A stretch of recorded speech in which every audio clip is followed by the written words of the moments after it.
precios de transferencia, impacto tributario en las transacciones entre empresas vinculadas. Como la OCDE decide crear, ¿no?, un grupo de normas específicamente para el tema de precios de transferencia. Entonces, ya con las guías de la OCDE tenemos realmente ahora sí un ordenamiento como para poder saber cómo evaluar las transacciones con empresas vinculadas.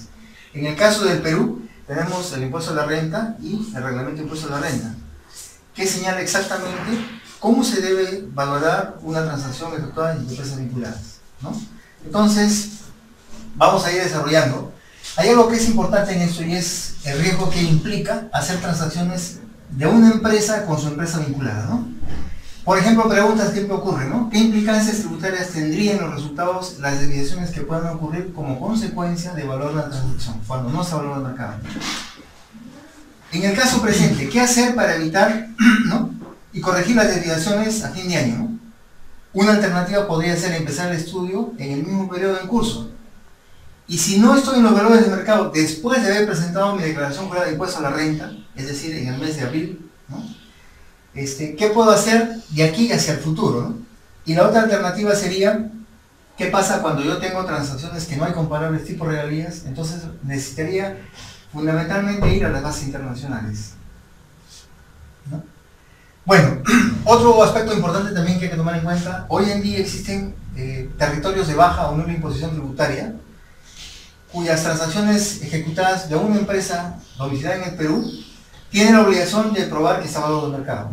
Y existe una relación aprobada por el impuesto a la renta que señala aquellos países que se consideran de nula o baja imposición tributaria. Es decir, si la tasa del impuesto a la renta en el Perú es 28% y en algunos de estos países la tasa es menor del 50%, automáticamente existe la obligación de probar el valor del mercado, ¿no? Y tenemos en Centroamérica, en Europa, en África, en Asia, territorios o países de baja o nula imposición tributaria, ¿no? Bien, vamos a entrar a un caso de la vida real. Existe en el Perú una empresa llamada Robbins. Esta empresa es la que está sujeta al estudio de precios de transferencia. Realiza transacciones con sus empresas vinculadas. En el Perú hace operaciones con empresas independientes, pero también ha creado la empresa Tom Rock Sack, que está domiciliada en el Perú y que también le hace ventas de mercaderías. Pero también ha creado una empresa en Colombia. En Colombia también vende a clientes independientes, pero también le vende a una empresa vinculada, Robin Sack. Entonces, la empresa Robin tiene la obligación de probar que las transacciones hechas en Perú estén a valor de mercado y que las transacciones efectuadas por exportación en el exterior estén también a valor de mercado. Muy bien. Este es un caso del grupo empresarial en el cual tenemos la composición del accionariado. Robbins, que es la empresa, Tom Rock Sack es la empresa domiciliada en el Perú y su accionista es Robin Sack y es accionista Carlos Díaz, ¿no? En el caso de Perú, que es la empresa principal y la empresa vinculada en el Perú, tiene el 38% de accionariado, ¿no? Por ahí, más del 30% de vinculación en el tema accionariado ya le obliga a contar con un estudio de precios de transferencia. Esta es la empresa de Perú. Son dos personas naturales que tienen cada uno más del 30%. Pero a su vez esta empresa tiene una empresa en el exterior, ¿no?, donde Robin Sack, que es la empresa sujeta del estudio de precios de transferencia, tiene más del 30% de accionariado, ¿no? Entonces Robin Sack tiene más del 38% de accionariado en esta empresa Robin Sack domiciliada en el Perú y más del 38% en la empresa de Colombia. Bien, ¿a qué se dedica esta empresa? Bueno, esta empresa está incursionando en lo que se llama la psicoantropología del mercado. ¿Y qué significa? Psico significa cómo conocer internamente a la persona y antropología cómo se desenvuelve en el mercado. Muchas veces nos hemos encontrado con empresarios que dicen, ok, yo hice una encuesta en el mercado y me pidieron determinada tecnología.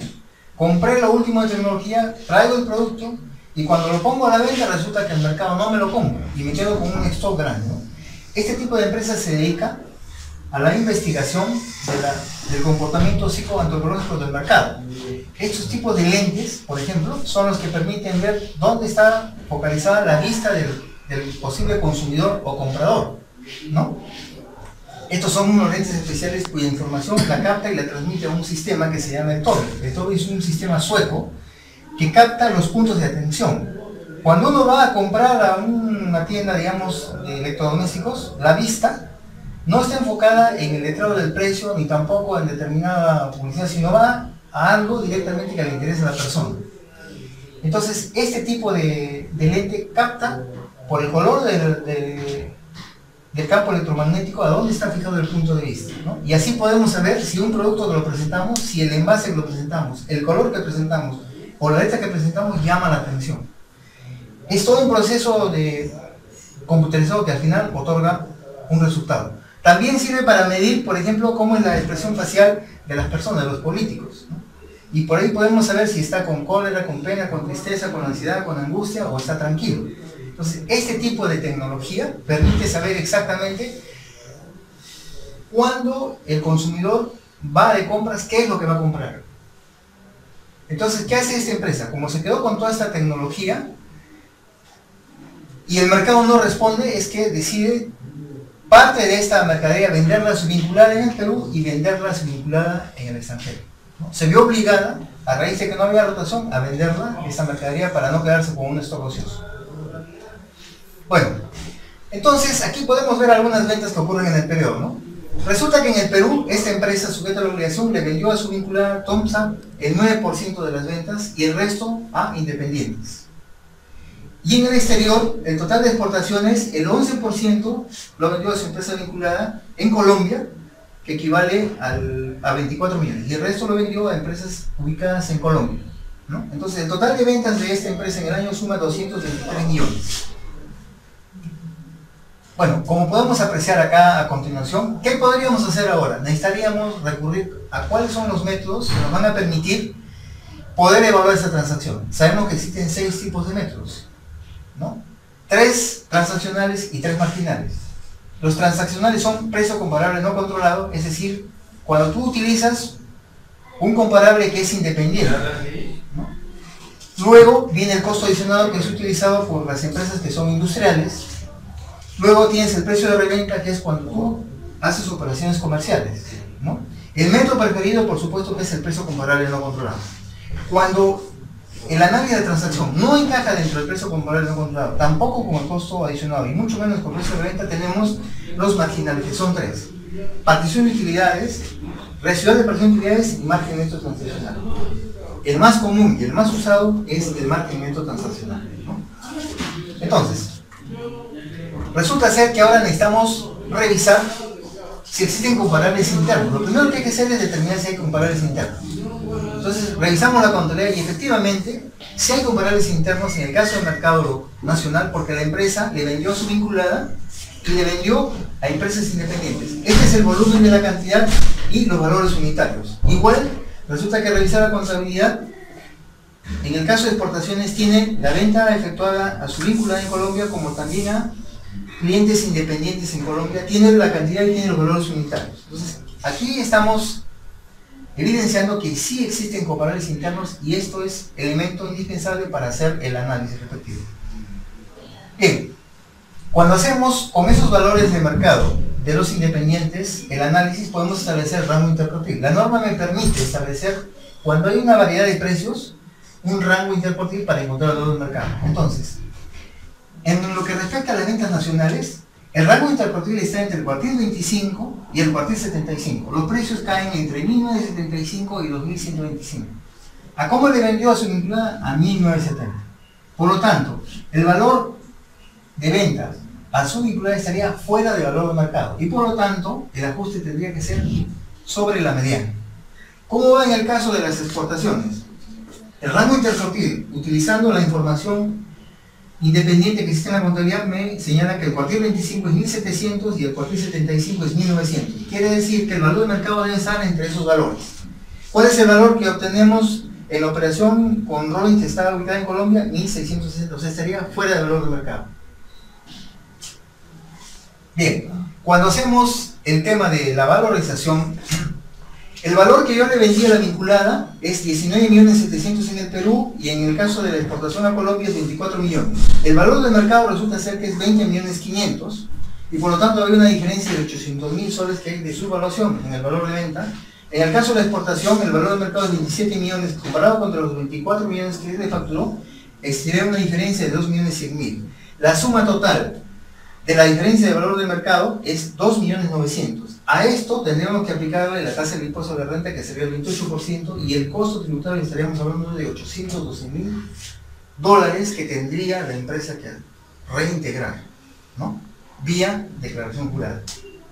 Bien, ¿cuáles son las contingencias tributarias? En principio, la resolución de superintendencia señala que hay que cumplir con presentar la declaración jurada de impuesto a la renta y además se debe contar con el estudio técnico de precios ambientales. Sí o sí se tiene que cumplir con estas dos disposiciones.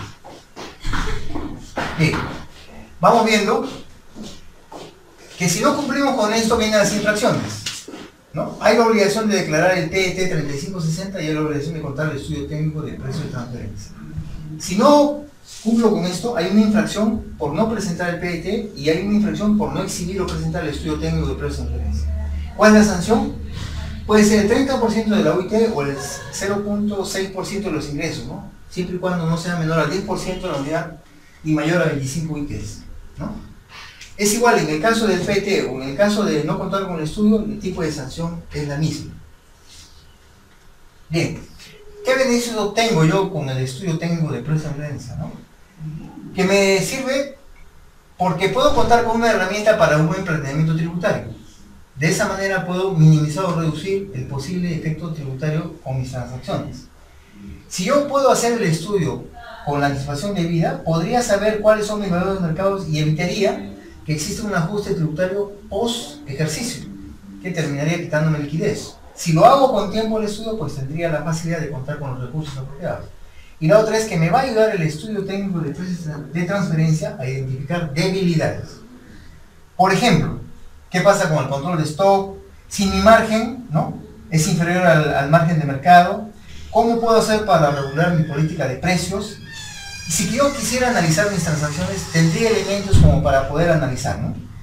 Y luego, lo importante que es contar con estudios por líneas de negocio, ¿no?, que me permite saber cuánto margino si es una operación con un independiente y cuánto margino si es una operación con vinculados.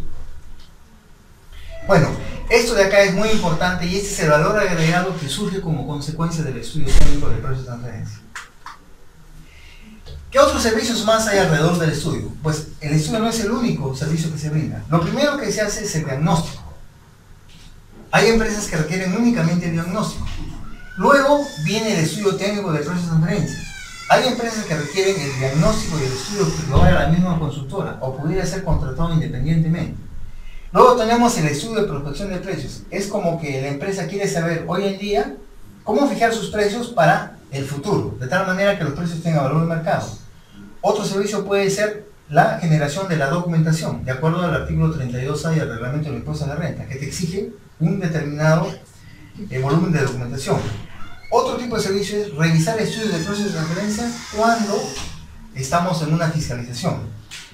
Y el otro servicio que también se puede brindar es el de dar información cuando se requieren comparables independientes a través de la base internacional, ¿no? Bueno, en los últimos años, además del mercado peruano, estamos llegando a brindar un servicio de precios de transferencia en Ecuador, en Colombia, en Uruguay, en Chile, en Argentina y en Brasil, lo cual nos da una mayor ventaja cuando podemos analizar no solamente los precios de transferencia en el Perú, sino en cualquiera de estos países. Y eso sería todo.